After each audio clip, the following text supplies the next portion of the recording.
নমস্কার বন্ধুরা, মাম্পির রান্নাঘরে সকলকে স্বাগত। আজকে আমি রান্না করেছি পেঁয়াজ রসুন দিয়ে মুসুরির ডালের খিচুড়ি, আর তার সাথে আছে ডিমের অমলেট আর পাঁপড় ভাজা। বর্ষার দিনে কম বেশি সবার বাড়িতেই কিন্তু বিভিন্ন ধরনের খিচুড়ি হয়ে থাকে, আর এই খিচুড়ির রেসিপিটি আজকে তোমাদের সাথে আমি শেয়ার করছি। এর জন্য 200 গ্রাম মুসুরির ডাল ভালো করে ধুয়ে রেখে দিয়েছি। পেঁয়াজগুলোকে কুচি করে কেটে নিয়েছি, রসুন নিয়েছি একটা গোটা, আর কয়েকটা কাঁচা লঙ্কা চিড়ে নিয়েছি। ওভেন জ্বালিয়ে কড়াই বসিয়ে দিয়েছি।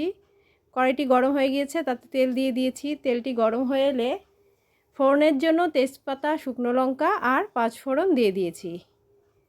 এবারে এগুলোকে একটু নাড়াচাড়া করে নিচ্ছি।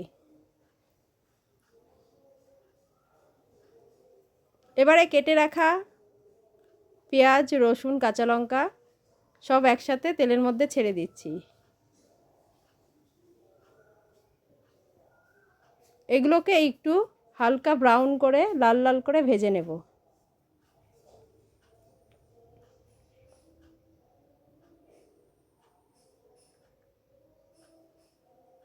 সমস্ত পেঁয়াজ, রসুন, কাঁচা লঙ্কা দিয়ে দিয়েছি। এবারে নেড়ে চেড়ে একটু লাল লাল করে ভেজে নেব। ডালটা যেমন ধুয়ে রেখে দিয়েছি, আমি কিন্তু চালটাও ধুয়ে রেখেছি। এখানে 200 গ্রাম ডালের সাথে নিয়েছি 400 গ্রাম চাল। খিচুড়ির জন্য আমি জলটি গরম করে নিয়েছি। পেঁয়াজগুলো দেখো প্রায় ভাজা হয়ে এসেছে। আর একটু নেড়ে চেড়ে ডাল দিয়ে দিব। দেখো এখানে চালটাও ধুয়ে রেখে দিয়েছি। এবারে আমি ডালগুলো ভাজা পেঁয়াজ রসুনের মধ্যে দিয়ে দিচ্ছি। এই ডাল দেওয়ার পরে আমি 5 মিনিট মতো ডালটাকে ভেজে নিয়েছি। তোমরাও ঠিক এইভাবে খিচুড়িটি রান্না করবে, দেখবে খেতে অসাধারণ লাগবে। আর যারা খিচুড়ি পছন্দ করো তাদের কাছে আশা করি সব রকমের খিচুড়ি খেতে ভালো লাগে। দেখো ডালগুলো ভাজা হয়ে এসেছে। এবারে আমি করে নেওয়া গরম জলের থেকে কিছুটা পরিমাণ গরম জলেতে দিয়ে দিব।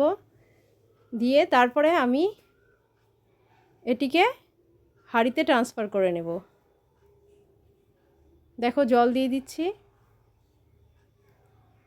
এবারে এটিকে হাঁড়িতে দিয়ে দিয়েছি। আর ডালটা দেওয়ার পরে ফুটে এলে আমি কিন্তু চালটাও ছেড়ে দিয়েছি। ডালটা যখন ফুটে আসবে তখনই চালটা দিয়ে দিতে হবে। আর এটি ছিল সেদ্ধ চাল, শম্পা মাসুরি চালের আমি খিচুড়ি করেছি। এবারে দিয়ে দিচ্ছি স্বাদ মতো লবণ। লবণ দিয়ে আর একটু ভালো করে ফুটিয়ে সিদ্ধ হয়ে গেছে ডাল চাল। এবারে আমি হলুদটাকে জলের মধ্যে গুলে নিয়েছি। নিয়ে এবারে খিচুড়ির মধ্যে হলুদটা দিয়ে দিয়েছি। হলুদটাকে কিন্তু তোমরা অবশ্যই এইভাবে আলাদা পাত্রে জল দিয়ে গুলে নিবে। খিচুড়ির মধ্যে ডাইরেক্ট হলুদ দিতে গেলে হলুদটা দলা দলা বেঁধে যায়, তাই অবশ্যই হলুদটাকে আলাদা করে গুলে নিতে হবে।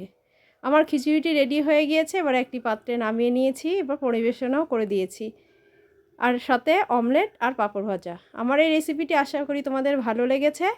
ভালো লাগলে একটা লাইক, কমেন্ট, শেয়ার করে দিও।